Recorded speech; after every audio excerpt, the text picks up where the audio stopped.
Who's policing the prosecutors, or is this the quiet collapse of law and order? I'm Charles Blaine, and this is Texas Tomorrow.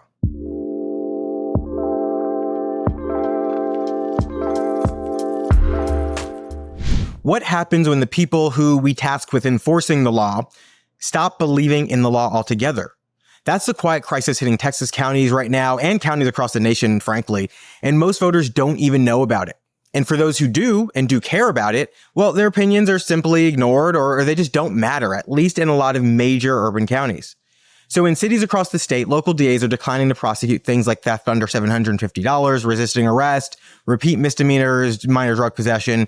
In Travis County, the number of dismissed criminal cases doubled between 2016 and 2023. In Dallas County, over 20,000 low-level charges were dropped in a single year.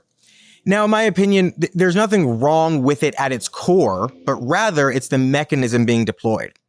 If they choose not to ruin someone's life over small drug possession, then I think that's perfectly fine, and there are tools at their disposal to do that. And some would argue that these are those tools as well. But declining to prosecute entirely, choosing what laws to enforce and which not, is essentially saying that this law is no good here in this jurisdiction, which seems to be the role of a legislative body. Some call it reform, of course, but the results feel a lot more like surrender when you see what happens on the ground. At the end of the day, businesses end up shutting down after repeated theft. Cops stop arresting because cases won't stick and morale diminishes. And victims stop reporting crimes altogether. We all know people whose cars have been broken into and they just don't report it. Now, again, if you want to say we're going to give them a lenient sentence, that's perfectly fine, or an alternative that allows them to not face strict punishment, then that's great as well. There's still a lesson to be learned in those things, though. And they might serve as a deterrent still. But is a lesson learned when the only punishment is the few minutes they spend in handcuffs at the time of arrest, assuming it even goes that far?